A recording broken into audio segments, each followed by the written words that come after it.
انا عندي ايمان ان مفيش حد على الكوكب شاطر، واللي يقابلك يقول لك انا شاطر قول له انت كذاب.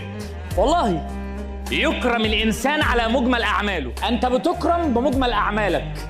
رضا اهلك عليك هم ليهم فضل في الكلام ده. يعني ايه بترضى ربنا؟ يعني ما تقعدش تقول انا جامد، عارف انت انا ليش حل. ربنا ادى لكل بني ادم موجود في الدنيا سبب من اهم الاسباب اللي يفتح لك طاقة القدر في الدنيا. وانا بقول لحضرتك اهو، ابوك وامك اغلى اتنين على وجه الارض بالنسبه لي. الحمد لله. واوعى تتخيل ان في بني ادم على وجه الارض هيقدر ينجح في حياته او اللي ابواب قدامه تفتح له وهو مش بره بيبقى ابوه وامه. وانا بقول لحضرتك اهو، لازم تحط ابوك وامك في حياتك بترتيب مختلف. انت بتفهم بس هم بيفهموا اكتر منك. انت عارف الصح بس هم داوا الامرين عشان يعرفوا ان ده صح. انت بتعرف تتكلم بس هم برضو بيتكلموا احسن منك. فما تتكلم معاهم اتكلم بأدب، اتعامل معاهم بحنية، ما تعليش صوتك عليهم، ما تستضخمش نفسك عليهم. وتعلم دايما ان الاسف للاهل مش عيب، انك تقول اسف لاهلك مش عيب. اما يقولوا لك حاجه مش عاجباك وانت مختلف عليها قول حاضر مره واثنين وثلاثه واربعه، وبعد كده بقى اختلف زي ما انت عايز واديهم من وقتك، اديهم من وقتك. نسال الله العلي العظيم ان ربنا يرحم كل من فقدناه، واكيد ربنا اشتاق له رؤيته.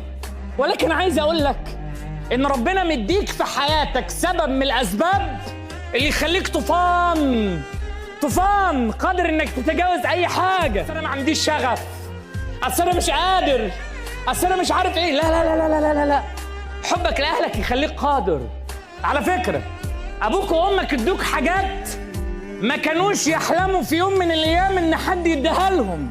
اقسم بالله العلي العظيم، والله العظيم انا كان لي صديق بقول له في يوم من الايام انا عايزك تطبطب على ابنك. قال لي والله العظيم بطبطب يا طه. قلت له بتعمل ايه؟ فقال لي بحط ايدي على كده. قلت له خده في حضنك.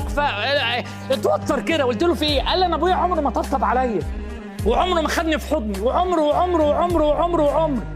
فاهاليك اللي عايشين معاك دلوقتي مهما كانوا بيدوك محدش ادالهم. انت ما بتسالش نفسك ابوك بيعمل ايه عشان. على فكره عمرك في يوم من الايام ابوك او امك جابوك وقال لك تعالى انا عايز احكي لك على حاجه، انا مخنوق، انا مش قادر، انا بيحاربوني في الشغل وبروح البيت على راسي اعمال كتير قوي واخواتي بسندهم عشان انا السند ليهم وصحيا تعبان ومش قادر؟ مش هيقولك.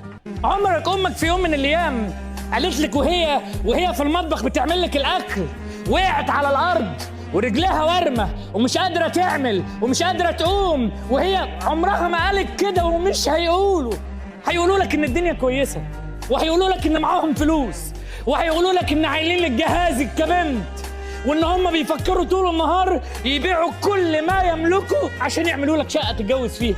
هيقولوا لك ممكن يكونوا ما بيعرفوش يقولوا بس بيعملوا، ممكن يكونوا بيحاولوا يعملوا بس بيقولوا حاجات كتير قوي.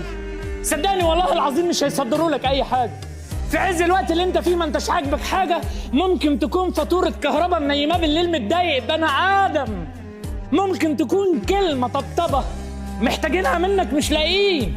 فانا بقول لك اهو، اديهم من وقتك واديهم من حياتك واديهم من طاقتك، واما تشتغل اديهم من مالك. ومفيش بني ادم على وجه الارض يتساوى بيهم. مين اللي قال لك ان هتلاقي بني ادم بيحبك قدهم؟ فربنا مش هيكرمك غير اما تصونه الحضن ده. اقسم بالله لو كنت اذكى واحد في العالم لا هتشوف نجاح ولا هتشوف فلاح ولا هتعيش في حياتك يوم سعيد وانت مش بر بيه. اطمنوا على اهلكم وقربوا لاهلكم، واللي انت قاعد زعلان عليه انه مش موجود النهارده هو ساب ولد صالح يدعو ليه. انجح، وقف قدام العالم كله وقول لهم انا فلان الفلاني ابن فلان الفلاني اللي بيعمل كذا وبيخلي كذا.